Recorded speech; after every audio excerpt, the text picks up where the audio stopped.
नमस्कार। स्टडी 91 पर आप सबका हार्दिक स्वागत अभिनंदन है। ठीक है ना। तो आइए हम लोग शानदार तरीके से प्रश्नों की एक श्रृंखला करते हैं और इसमें आपको भारत में यूरोपियनों के आगमन के विषय में बातें होंगी। हर सवाल में मैंने आप सबको पहले भी बताया है कि भारत में विदेशियों के आगमन के पीछे क्या कारण था। जब पढ़ा रहा था तो उस समय भी बताया कि ऑटोमन साम्राज्य जो था वह आपको ध्वस्त हो गया था। ऑटोमन साम्राज्य पर अधिकार दूसरे लोगों का हो जाने के कारण और खासकर मंगोलों के अधिकार हो जाने के कारण भारत के साथ जो यूरोपीय देश के साथ जो व्यापारिक और खासकर वेनिस और यूनान ग्रीस के साथ जो व्यापारिक संबंध थे वो संबंध छिन्न भिन्न हो जाते हैं।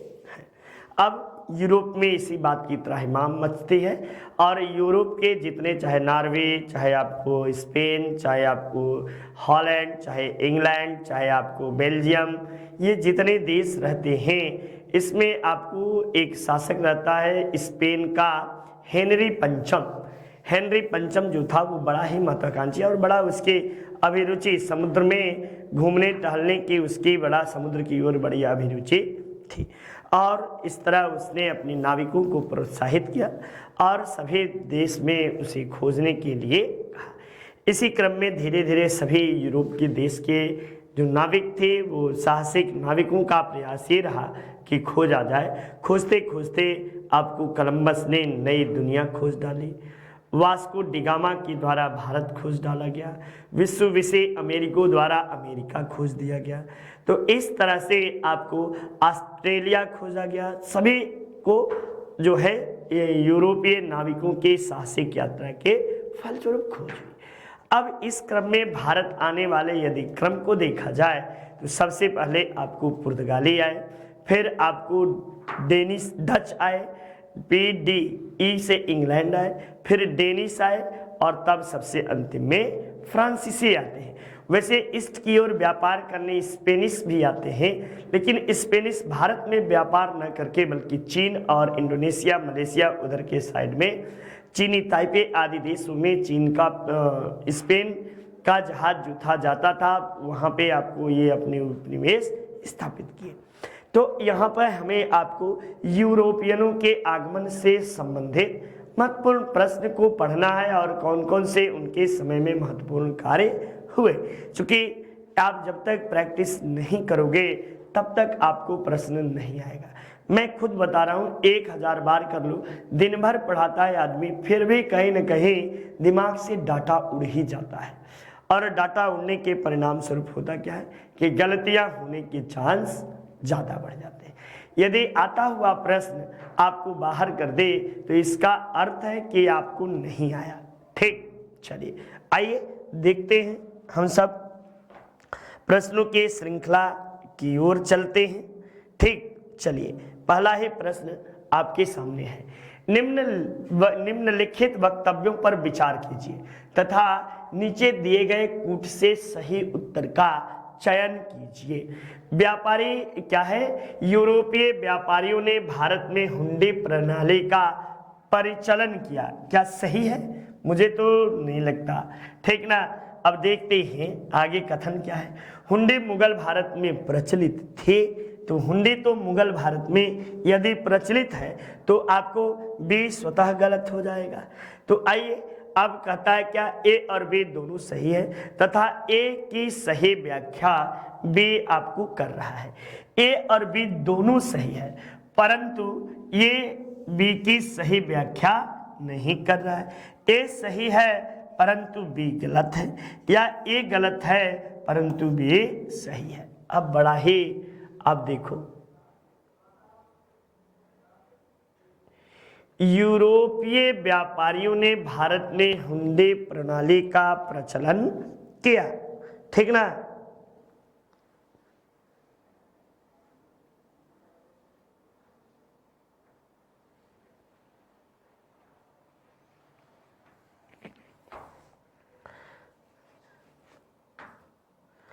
तब इसका चूंकि अगर सीधे सीधे दिमाग से अगर दौड़ाइए हम लोग तो आपको यूरोप में प्रचलित थे, भारत में तो सच्चाई बात है कि हुंडी प्रथा प्रचलित थी।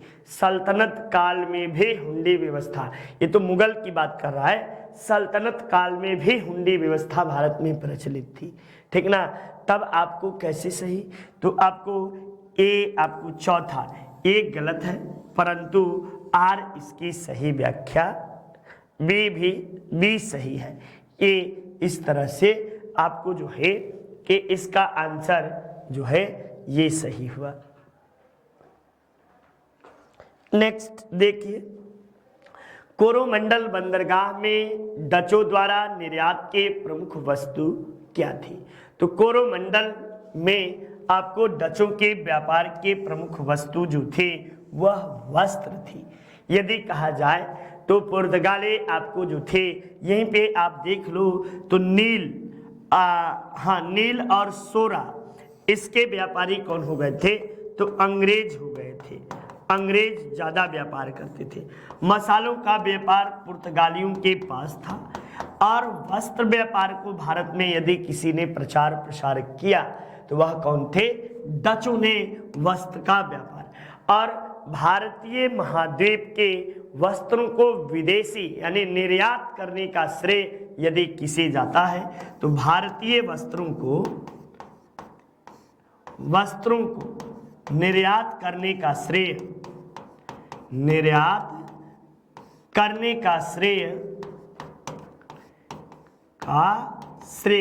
किसे है, तब आपको डचों को ये आपको निर्यात करने का श्रेय जाता है।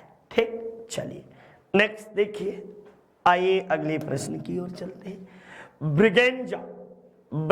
ब्रगेंजा की राजकुमारी यानी ऑस्ट्रिया की राजकुमारी कैथरीन के चार्ल्स द्वितीय, ये आपको, ये कहाँ की राजकुमारी है, राजकुमार नहीं कुमारी, कहाँ की, ऑस्ट्रिया के राजकुमारी थी। और चार्ल्स कहाँ के, तो ब्रिटेन के राजकुमार थे, ठीक ना। इन दोनों का विवाह होता है। विवाह के समय बंबई दहेज में दिया गया।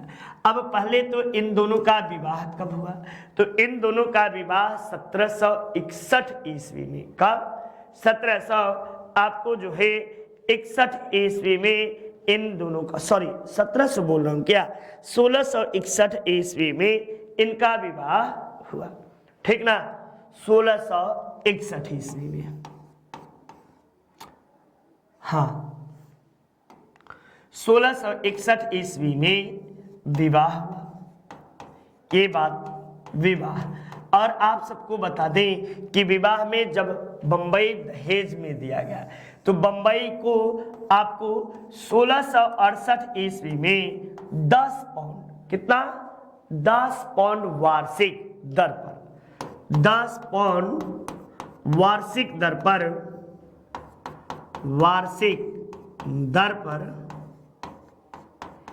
ईस्ट इंडिया कंपनी को सौंप दिए, दे दिए। और इस तरह बंबई पर ईस्ट इंडिया कंपनी का अधिकार हो गया। किसके द्वारा, तो पुर्तगालियों के द्वारा। ये आपको पुर्तगाल के, ऑस्ट्रिया लिख दिया हूं क्या भाई, मेरा भी बुद्धि आजकल भ्रष्ट हो रहा है। पुर्तगाल,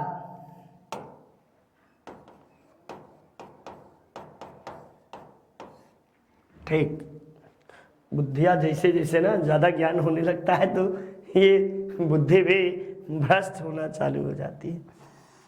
नेक्स्ट, बंगाल की निम्नलिखित फैक्ट्रियों में से एक जो पुर्तगालियों द्वारा स्थापित की गई थी, यानी कह सकते हो कि बंगाल में प्रथम अंग्रेजी फैक्ट्री किसके द्वारा स्थापित, कहां पे की गई थी, तो आपको अंग्रेजी ने, पुर्तगाली फैक्ट्री, तो पुर्तगालियों के द्वारा पहली बार हुगली में आपको स्थापित किया गया था, जबकि चिनसुरा में डचों के द्वारा स्थापित थी।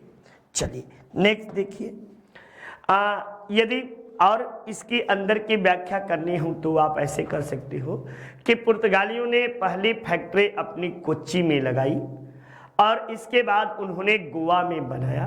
कालांतर में गोवा को ही इन्होंने अपना मुख्यालय बनाए रखा था। ठीक ना। अच्छा, 1765 में बंगाल, बिहार और उड़ीसा की दीवानी दिए जाने के बाद अंग्रेज सर्वप्रथम किस पर्वतीय जनजातीय क्षेत्र के संपर्क में आए? तो आप सबको बता दिया जाए कि वो कोई और जनजाति नहीं थे, वो आपको खासी जनजाति थी और खासी जनजाति से ही ये लोग पहली बार मुखातिब होते हैं।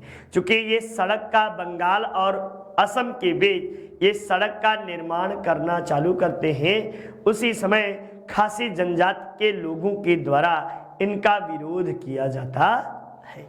ठीक ना। चूंकि सड़क वड़क वो लोग पसंद नहीं था। नेक्स्ट देखिए, 18वीं सदी में कंपनी द्वारा बंगाल में लागू की गई दोहरी पद्धति या आपको द्वैध शासन के संबंध में नीचे दिए गए कथनों पर विचार करिए। बंगाल के राजस्व पर कंपनी का नियंत्रण था, एक बात। दूसरा, आपको पुलिस और न्यायिक शक्ति पर नवाब का नियंत्रण था। चलिए, तीसरा, आपको प्रशासन का दायित्व कंपनी और उसके अधिकारियों पर था। ये आपको 3 है। अब उपयुक्त में से कौन सा कथन सत्य है? तब उपयुक्त में से बच्चा कौन सा कथन सत्य है, इसके लिए आपको प्रश्न में को ध्यान से देखिए। आपको जो है कि पुलिस से कुछ लेना देना तो इनका था नहीं, ठीक ना। और बंगाल में राजस्व पर कंपनी का नियंत्रण भी हो गया था, सही है। और प्रशासन का दायित्व कंपनी और कंपनी पर ही नहीं था, यही तो गलती चूक हो गया। ये आपको बंगाल के राजस्व पर कंपनी का था, जबकि प्रशासन का कार्य ब्रिटिश पार्लियामेंट के द्वारा किया जाता था। तो इस तरह आप यदि देखो तो केवल एक ऑप्शन जो है ये बिल्कुल सही आंसर है। अब दोहरी यहीं से आप लगा लो, दोहरी व्यवस्था का जनक किसे कहते हैं? तो इसका जनक जो है लियो कार्टिज को कहते हैं। किसे? लियो कार्टिज, कार्टिज या लियो कार्नियस भी लिखा रहता है, लियो कार्टिज को कहते हैं। सर्वप्रथम कब लगा? तो सर्वप्रथम आपको ये आपको कब लगा? तो 1765 ईस्वी में द्वैध शासन लगा। कहाँ लगा? तब आपको बंगाल में लागू हुए। बंगाल, बिहार और असम, इन तीनों जगहों पर यह लागू हुआ, ठीक ना। और इस द्वैध शासन के तहत आपको बाद में इसे समाप्त कर दिया गया। तो इसे समाप्त किया गया कब? तो 1772 ईस्वी में लॉर्ड वारेन हेस्टिंग्स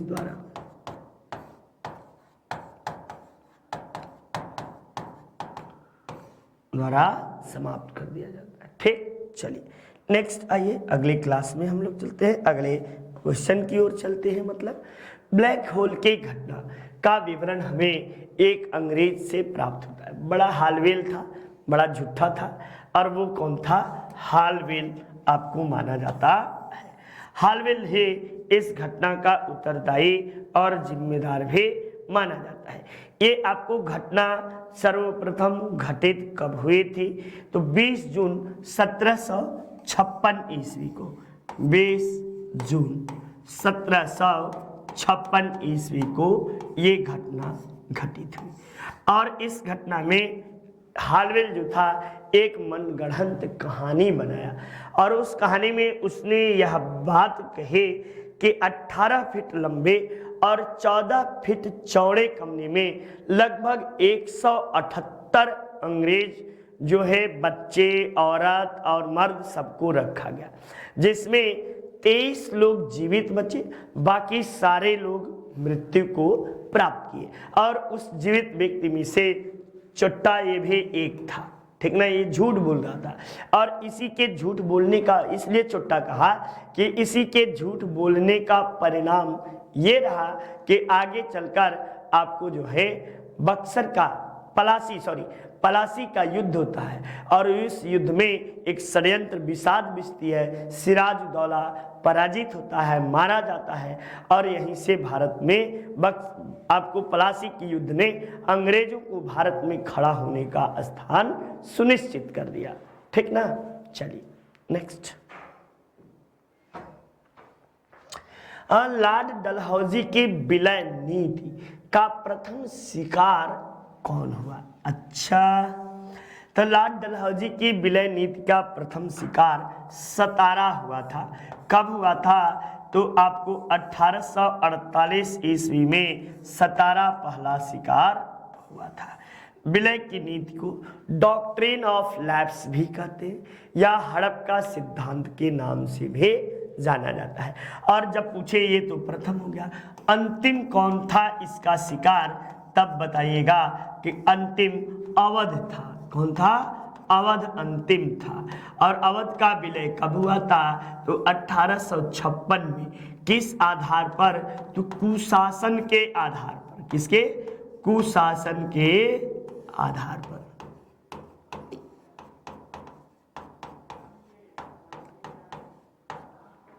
ये आपको बातें होती हैं। चलिए नेक्स्ट आइए। भारत में अंग्रेजों के फ्रांसीसी चुनौती का अंत किस युद्ध में होता है? तो वह युद्ध कोई और नहीं, वांडीवास का युद्ध होता है।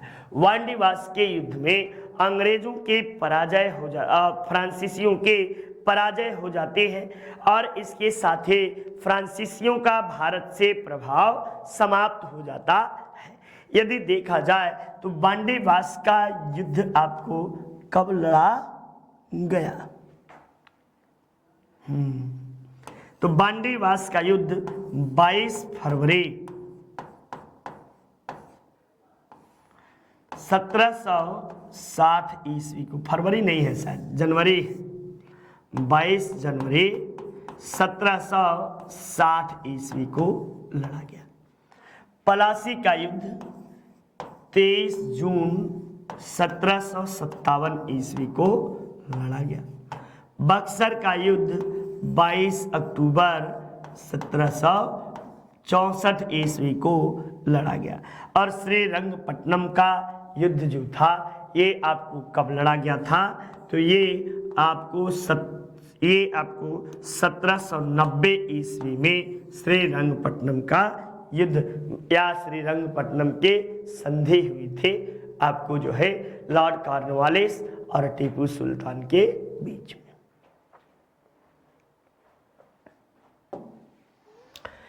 17वीं शताब्दी में अंग्रेजों द्वारा यूरोप को निर्यात की जाने वाली कौन सी वस्तु नहीं थी? अच्छा, आपको तो 17वीं सदी में अंग्रेज किसका निर्यात नहीं करते थे? तो वो किसका नहीं करेंगे? तो चाय का नहीं करते थे। किसका? चाय का अंग्रेजों के द्वारा निर्यात आपको नहीं किया जाता था। ठीक, बाकी मसाला, सूती वस्त्र, नील, आपको हीरे जवाहरात, आपको जो है कि लकड़ी की नक्काशीदार चीज़ें, आपको पत्थर के आभूषण, ये सारी चीज़ें जो है अंग्रेजों के द्वारा व्यापार किए जाते थे। विलियम हॉकिंस किसके शासनकाल में मुगलों के पत्तनों पर व्यवसाय का अधिकार प्राप्त करने के लिए दरबार में आया था? तो ये प्रश्न तो वेरी वेरी इंपॉर्टेंट और कम से कम बहुत बार परीक्षाओं में, आप सबके परीक्षाओं में आया है। और ये किसी और के काल में नहीं बल्कि जहांगीर के काल में ये विलियम हॉकिंस आया था। कब आया था? तो ये आपको पता होना चाहिए कि 1608 ईस्वी से लेकर 1613 ईस्वी तक ये जहांगीर आया। आपको इसके जो जहाज का नाम क्या था? तो जहाज जो था हेक्टर नामक जहाज से। किसे? हेक्टर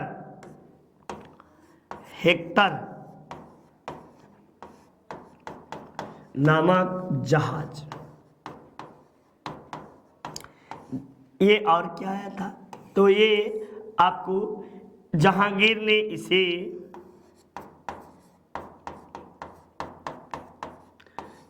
इसे इंग्लिश खां के उपाधि दी थी।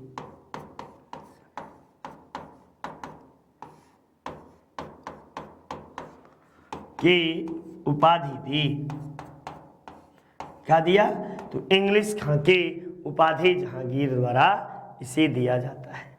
और क्या किया जाता है, तो और आप सबको बता दें कि 400 का मनसबदार भी बनाया। 400 का मनसबदार, मनसबदार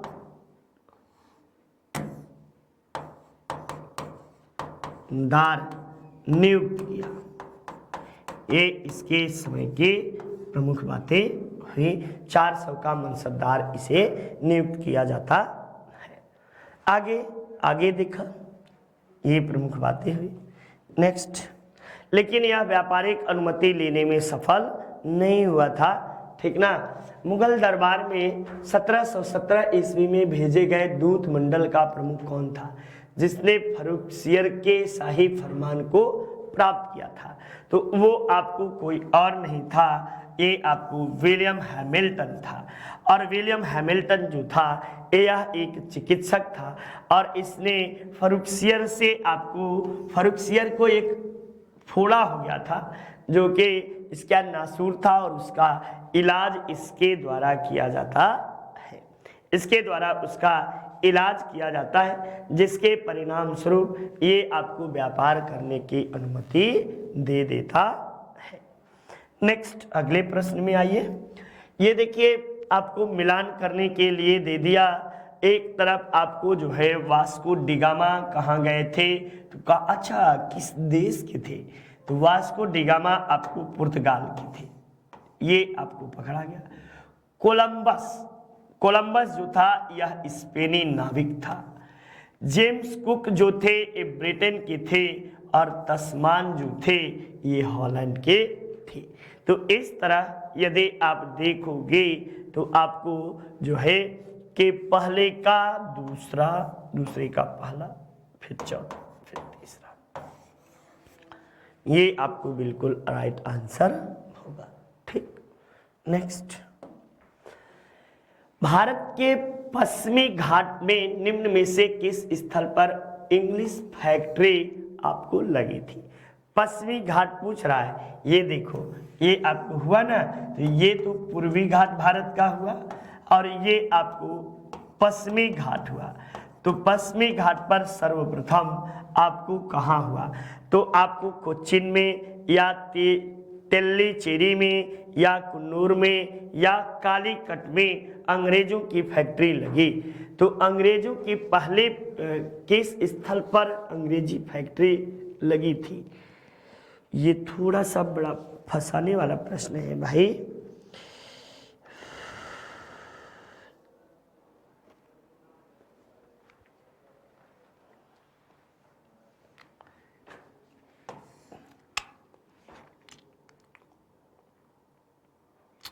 कोच्चिन में पुर्तगालियों का था, ये सही है।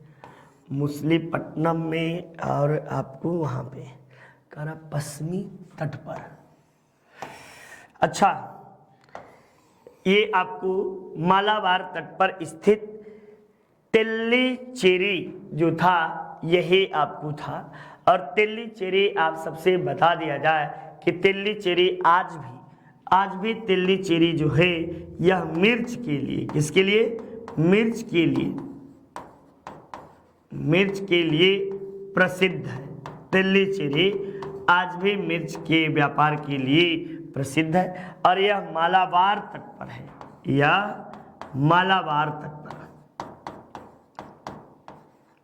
वार तट। और कहाँ, तो केरल के मालाबार तट पर यह आपको स्थित है, यही मालाबार है।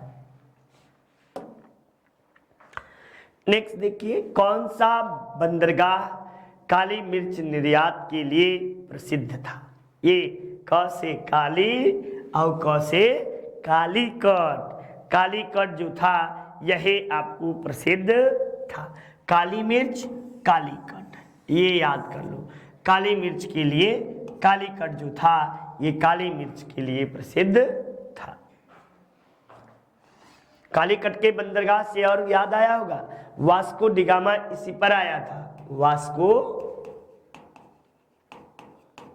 डिगामा इसी पर आया था ना। कब आया था? तो 1498 ईस्वी में वास्को डिगामा इसी पर आया था। और इसका स्वागत किसने किया था वास्को डिगामा का? तो जमोरिन ने किया था। जमोरिन ने किया था। और इसे लाया कौन था? तो गुजराती आपको पथ प्रदर्शक अब्दुल मानिक।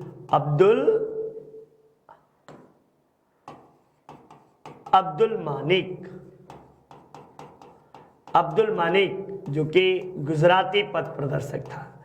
गुजराती पथ प्रदर्शक, गुजराती पथ प्रदर्शक की सहायता से ये आपको आया था। नेक्स्ट, बीजापुर के शासक से गोवा को छीनने वाला प्रथम यूरोपीय कौन था?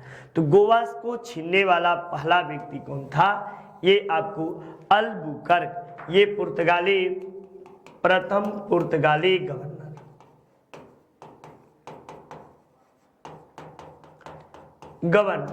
और इसने ही अल्बुकर्क ने ही आपको आदिल शाह, जो आपको बीजापुर के सुल्तान आदिल शाह थे, इनसे गोवा को छीन लिया था।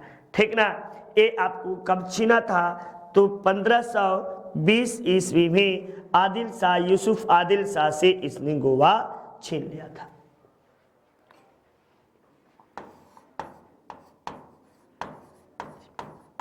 यूसुफ आदिल शाह से, यूसुफ आदिल शाह।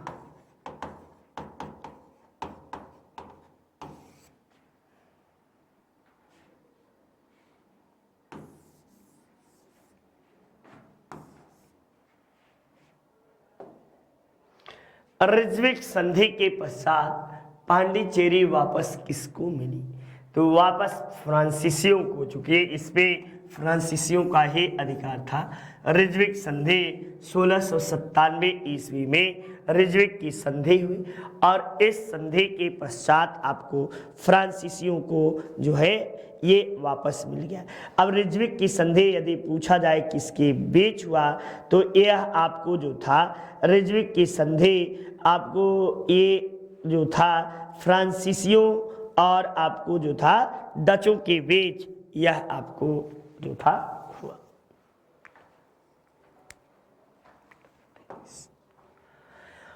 वह अंग्रेज यात्री जो तुर्की तथा फारसी भाषा का विद्वान था, तो इसी के कारण इसे कैप्टन हॉकिंस था। ये जब जहांगीर के दरबार में उपस्थित होता है और गोरा चिट्टा एकदम आदमी और जब उपस्थित होता है तो और वह फारसी भाषा बोला, जहांगीर एकदम बड़ा प्रसन्न हुआ कि चलो कम से कम कोई अंग्रेज है जिसको कि फारसी भाषा आती है। ठीक ना। चूंकि ये बहुत विद्वान था और ये आपको जेम्स जो था प्रथम का दूत बनकर भी आया था। बाद में सर टॉमस रो आते हैं और ये व्यापारिक अनुमति प्राप्त करने में सफलता अर्जित कर लेते हैं। ठीक, चलिए नेक्स्ट देखिए। किस यूरोपीय व्यापारिक कंपनी के पर्यवेक्षक में कासिम बाजार नगर ने 17वीं सदी में सर्वाधिक मात्रा में रेशमी तागे का उत्पादन किया? ये डेन है या इंग्लिश है या डच है या आपको फ्रांसीसी है? कौन इसमें से आपको है सबसे अधिक मात्रा में? तब आप जवाब दीजिएगा कि ये डचों का सबसे अधिक, चूंकि भारत को विदेशी निर्यात की वस्त्र को निर्यात की वस्तु बनाने का श्रेय डचों को ही जाता है। डच ही हैं जो भारत के वस्त्र को विदेशी निर्यात की वस्तु बनाते हैं। नेक्स्ट आइए अगले प्रश्न में हम लोग चलते हैं। और वांडीवास का युद्ध, अभी ही बताया कि वांडीवास का युद्ध आपको 1760 ईस्वी में आपको किसके बीच लड़ा गया? तो फ्रांसीसी ब्रिटिश ने फ्रेंच को हराया। ये आपको यही वांडीवास का युद्ध था। और इस युद्ध के पश्चात जो था ये आपको क्या हुआ कि भारत में एक सत्ता, अंग्रेजों की सत्ता फिक्स हो जाती है इसी युद्ध के परिणाम स्वरूप।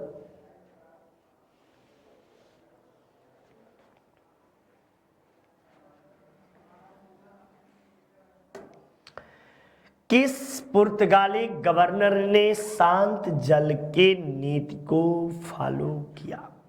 तो शांत जल के नीति को फॉलो करने वाला वह कोई और नहीं अल्मीडा था। कौन? अल्मीडा के द्वारा ब्लू वाटर पॉलिसी, कौन सी? ब्लू वाटर पॉलिसी आपको जो थे, ब्लू वाटर पॉलिसी का जन्मदाता अल्मीडा को माना जाता है। अल्मीडा ही था जिसने ब्लू वाटर पॉलिसी को जन्म दिया था। चलिए,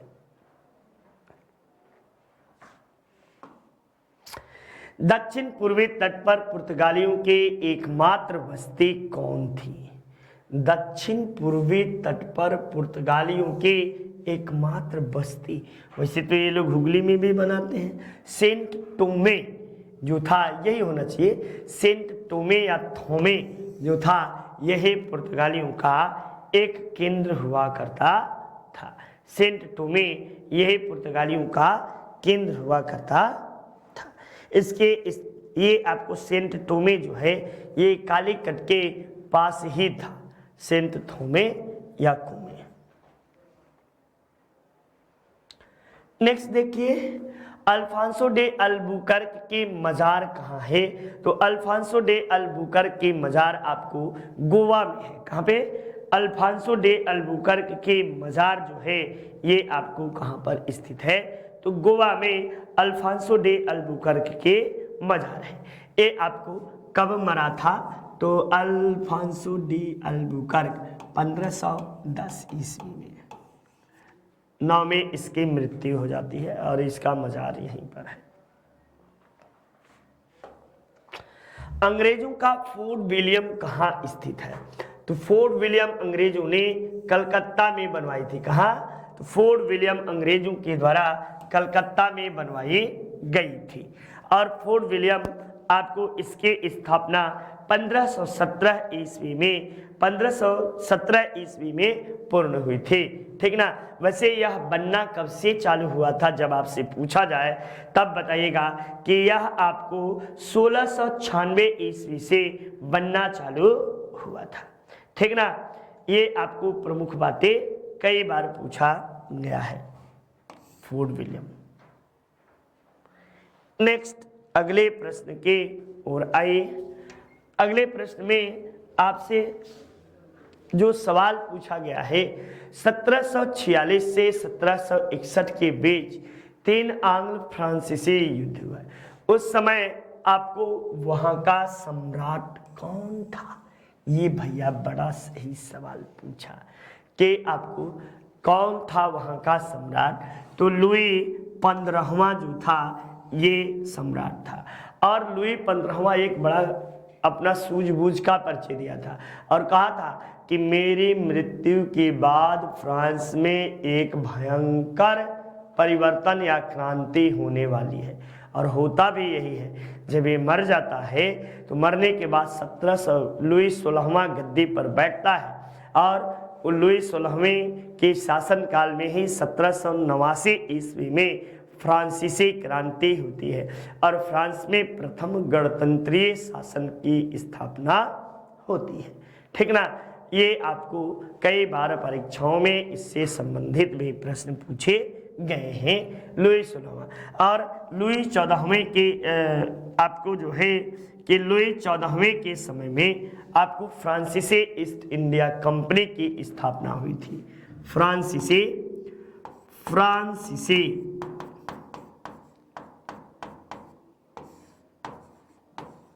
ईस्ट, अच्छा कुछ गलत बता रहे हैं क्या? नहीं, अच्छा ठीक तो है।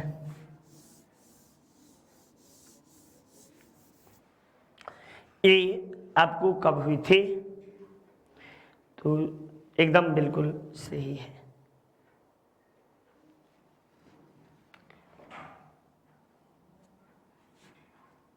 ये इसके समय में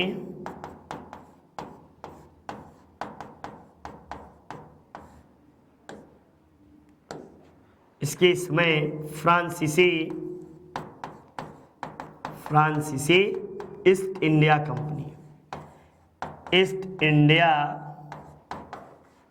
कंपनी के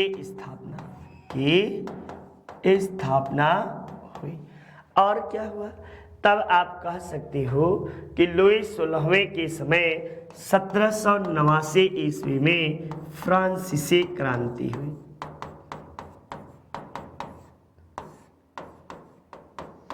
और ये कहा करता था, क्या कहता था, I am the state,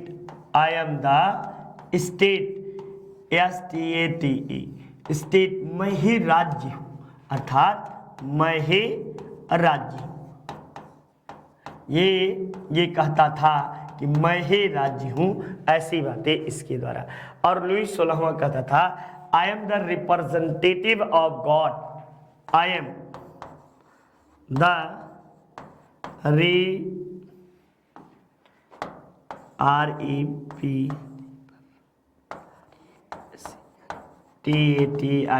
representative of God, मैं ईश्वर का प्रतिनिधि हूं। ऐसी बातें इन दोनों के द्वारा कही जाती है। चलिए नेक्स्ट देखिए, भारत में 1613 ईस्वी में अंग्रेजों ने अपनी पहली फैक्ट्री कहाँ स्थापित की थी? तो अंग्रेजों ने अपनी पहली फैक्ट्री 1613 ईस्वी में सूरत में स्थापित की थी। वैसे अंग्रेजों की पहली फैक्ट्री 1611 ईस्वी में ही मुसलीपट्टनम में, कहाँ पर, पट्टनम में स्थापित हो गई थी। लेकिन यदि वैधानिक फैक्ट्री कहा जाए तो प्रथम वैधानिक फैक्ट्री सूरत में स्थापित हुई।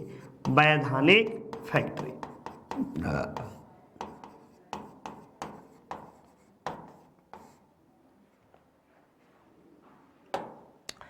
नेक्स्ट, निम्न में से कौन सा युद्ध था जिसमें अंग्रेजों ने ब्रिटिश भारत के प्रभुत्व को प्रारंभ किया था? तो ब्रिटिश भारत के प्रभुत्व को प्रारंभ करने वाला आपको कौन सा था? तब आप जवाब दीजिएगा, पलासी के युद्ध में अंग्रेजों को आपको पैर रखने के लिए आपको 1764 में और ये 1757 ईस्वी में यह युद्ध, और पलासी के युद्ध में अंग्रेजों को भारत में पैर रखने की जगह दे तो बक्सर के युद्ध ने अंग्रेजों को सोने की व्यवस्था कर दी। पुर्तगाली उपनिवेश का प्रथम वायसराय कौन था? तो पुर्तगाली उपनिवेश का प्रथम वायसराय, अब ये दोनों तो होंगे नहीं, अब बचे दो, अल्मीडा और अल्बुकर्क। अब अल्बुकर्क और अल्मीडा में आपको जो है सबसे पहले अल्मीडा ही आता है। अल्मीडा, वास्को डिगामा के बाद अल्मीडा भारत आता है और ये वायसराय के रूप में आपको आता है। चलिए नेक्स्ट अगले बात को आइए देखते हैं। अल्मीडा से और भी कई चीजें हैं, इसी के द्वारा ब्लू वाटर पॉलिसी अभी पीछे पढ़े हैं। शांत जल की नीति या बोल सकते हो blue water policy.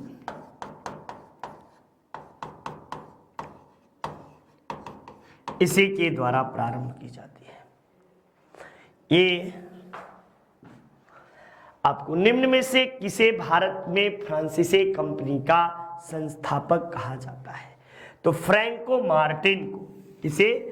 Franco Martin को भारत में आपको फ्रांसीसी कंपनी का स्थापक कहा जाता है। जबकि कोलबर्ट कौन था? तो ये फ्रांसीसी ईस्ट इंडिया कंपनी की स्थापना की थी। फ्रांसीसी east India company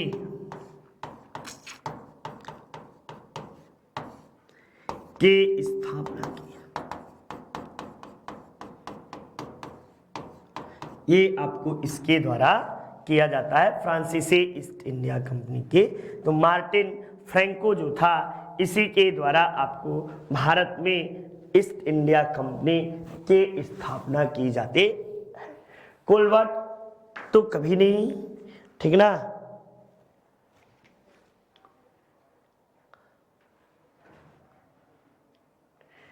Martin Franco, ठीक है।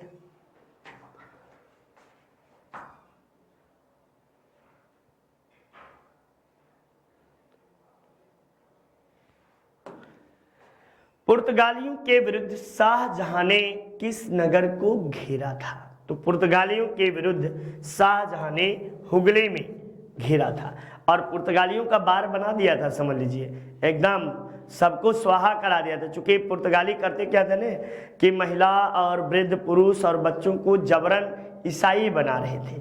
जब इस बात की सूचना इसको मिली तो ये उनसे कहा कि सुधर जाओ, नहीं तो फिर तुम लोगों का बुरा हाल होने वाला है। लेकिन ये भी कम चतुर नहीं थे, सुधरने वाले नहीं थे। तो ऐसी स्थिति में आक्रमण किया और इनका बार बना दिया। जितने को पकड़ के लाया, लगभग 10,000 पुर्तगाली मारे गए थे। और बाकी जो लाया तो दिल्ली में ला के सबको कहा कि अब इस्लाम धर्म कबूल कर लो, और जबरन इस्लाम धर्म इनसे कबूल करवाया, ठीक ना। और ये लोग कबूल भी किए। भारत में पुर्तगाली शक्ति का वास्तविक संस्थापक यदि कहा जाए कौन था, तो आपको अल्बुकर्क ही था जिसने भारत में पुर्तगाली शक्ति की वास्तविक स्थापना की। ठीक, चलिए नेक्स्ट देखिए। आपको भारत में डचों की व्यापारिक पराजय का कारण क्या था? तो आपको इनमें कई महत्वपूर्ण कारण थे। भारतीय नरेश उन्हें पसंद नहीं करते थे, इससे कोई मतलब नहीं, ठीक ना। उनके संप्रदायवादी नीति, ये भी आपको कह सकते हैं। साथ ही साथ जो था सबसे बड़ा यदि कारण उनके पराजय का यदि देखा जाए तो उनकी सामुद्रिक कमजोरी थी, और वो आपको ब्रिटिश आर्मेडा के सामने वो आपको खड़े नहीं हो पाए।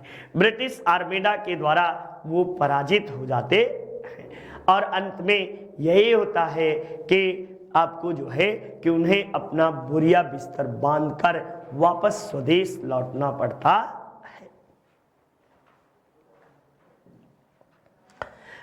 ईस्ट इंडिया कंपनी के स्थापना का अधिकार पत्र किसे प्रदान किया गया था?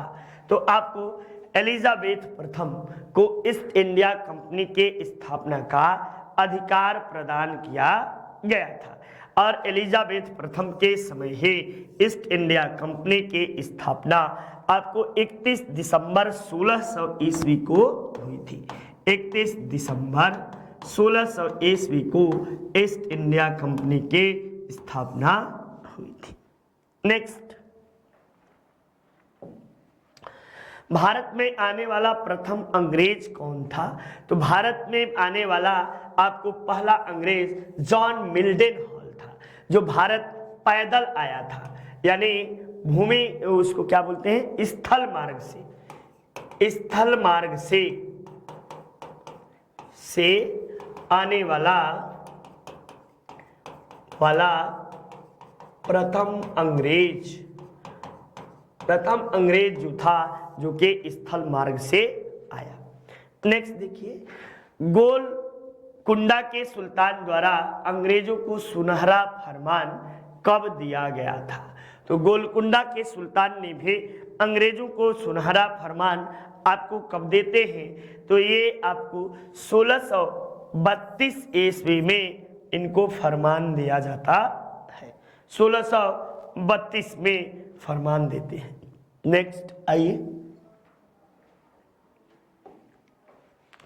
हुगली को बंगाल की खाड़ी में समुद्री लूटपाट का किसने अड्डा बना लिया था? तो ये आपको कोई नहीं, पुर्तगालियों ने इसे लूटपाट का अड्डा बना लिया था। पुर्तगालियों के द्वारा ये लूटपाट का केंद्र बन गया था, और इसी से तंग आकर शाहजहां ने आक्रमण किया और पुर्तगालियों को बुरी तरह से पराजित किया, और बाकी 10,000 लोग तो मारे गए। बचे खुचे लोगों को ले आकर आगरा में कहा बेटा इस्लाम को कबूल कर लो, ठीक ना। अब देखो भारतवर्ष में ब्रिटिश साम्राज्य का संस्थापक किसे कहा जाता है? तो जाहिर सी बात है कि लॉर्ड क्लाइव को भारत में ब्रिटिश साम्राज्य का संस्थापक कहा जाता है, क्योंकि इसी के समय प्लासी का युद्ध का नायक था। प्लासी के युद्ध का नायक आपको कौन था? तो यही था। और आप सबको बता दें कि आपको एक ब्रिटेन के प्रधानमंत्री रहते हैं पिट्स। पिट्स इसे क्या कहते हैं? तो स्वर्ग से उतरा हुआ सेनापति, अंग्रेजों का स्वर्ग से उतरा हुआ सेनापति।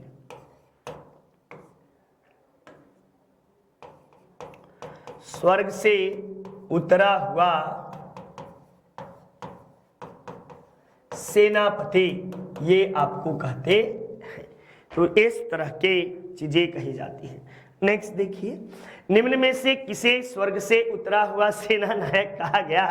तो आ ही गया, लॉर्ड क्लाइव को कहा गया। किसने कहा? तो पिट्स के द्वारा कहा गया, विलियम पिट्स। किसने? विलियम पिट्स ने यह बात लॉर्ड क्लाइव के विषय में कहा। लेकिन इसके जीवन का अंत बड़ा बुरा हुआ था।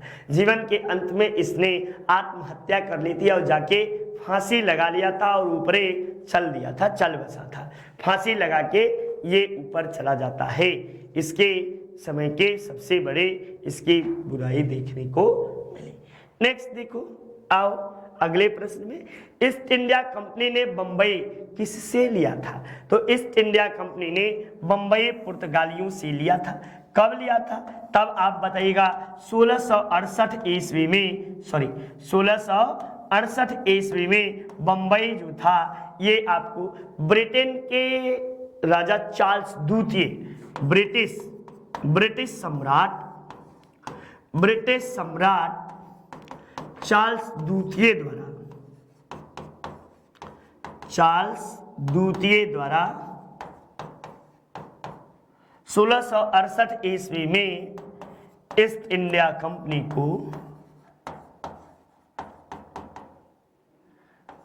को सौंप दिया गया। और ऐसे दहेज में कब मिला?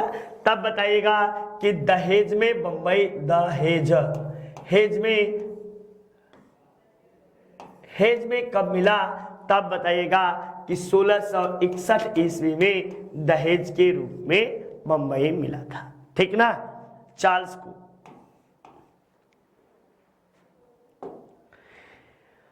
भारत में यूरोपीय शक्ति का अपना पहला किला कहाँ निर्मित किया था? भारत में यूरोपीय शक्ति द्वारा कोच्चि में, कहाँ पे? अपना पहला किला जो था ये कोच्चि में निर्मित किया गया था। कोच्चि में आपको निर्मित किया गया था। लेकिन ये गलत जवाब मान रहा है। मान ये रहा है कि गोवा में, और इसका जन्मदाता कौन था? तो अल्बुकर्क के द्वारा पहला किला आपको जो है गोवा में स्थापित किया जाता है। ये आपको जो है कि बातें अल्बुकर्क को मान रहा है और गोवा में।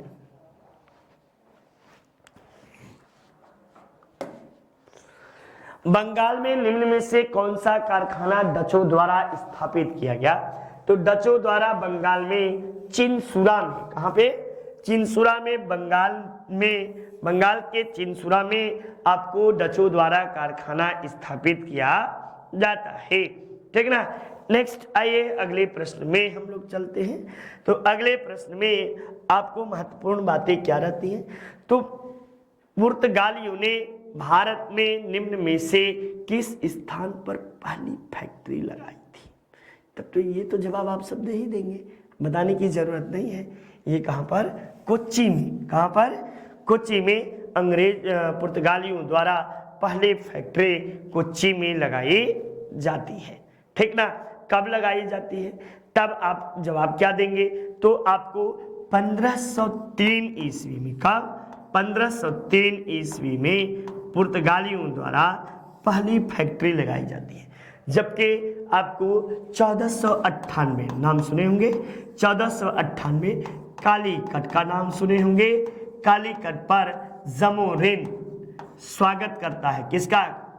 जमोरिन, रिन स्वागत करता है किसका भैया? तब बताइएगा वास्को डिगामा का। क्या? वास्को डिगामा का।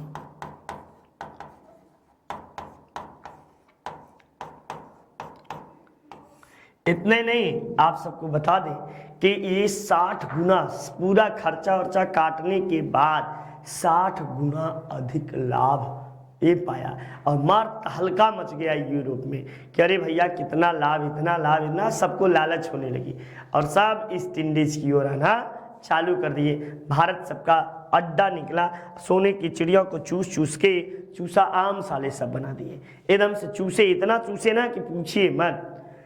अब मद्रास की स्थापना किसने की थी? तो ये आपको ये जॉर्ज चार्नोक ने कलकत्ता की स्थापना की थी और मद्रास की स्थापना फ्रांसिस डे के द्वारा किया जाता है। फ्रांसिस डे ने मद्रास की स्थापना की थी। डेविड लुटियंस, ठीक ना, एडवर्ड लुटियंस, एडवर्ड ल्यूटियंस के द्वारा दिल्ली स्थापित किया जाता है, दिल्ली की स्थापना किए जाते हैं। ये आपको जो है सही जवाब आपको जो है मद्रास। अच्छा, ये हम भी गलत बता रहे हैं, अंगियार के द्वारा, इसमें ऑप्शन ही गलत है, ठीक ना। यहाँ 5वां ऑप्शन कर लो, अंगियार, ये आपको इसके स्थापना करता है। फ्रांसिस डे तो शायद पांडिचेरी, एक बार चेक कर लीजिएगा ना, पांडिचेरी के स्थापना फ्रांसिस डे के द्वारा किया जाता है, ठीक। ये आपको कई बार चीजें देखने को मिलती है।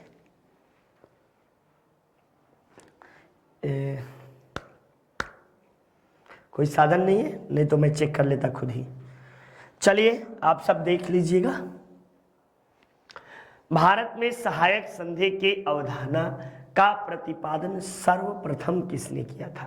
तो भारत में यदि सर्वप्रथम सहायक संधि को देखेंगे तो फ्रांसीसी गवर्नर डुप्ले के द्वारा आपको जो है सहायक संधि का कहा जाता है। जबकि अंग्रेज में पूछेगा तब जवाब दीजिएगा कि लॉर्ड वेलेस्ली को सहायक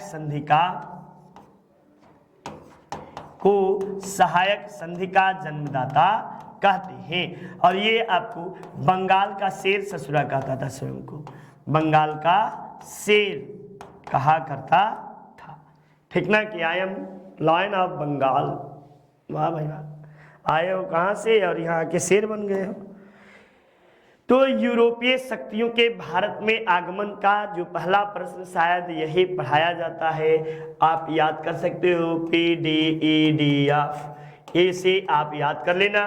पहला पुर्तगाली है, पुर्तगाली, दूसरा जो है ये आपको डच है, तीसरा जो है ये अंग्रेज है और चौथा जो है ये डेनिश है, डेनमार्क के, ठीक ना, और 5वां जो है ये फ्रांसीसी है।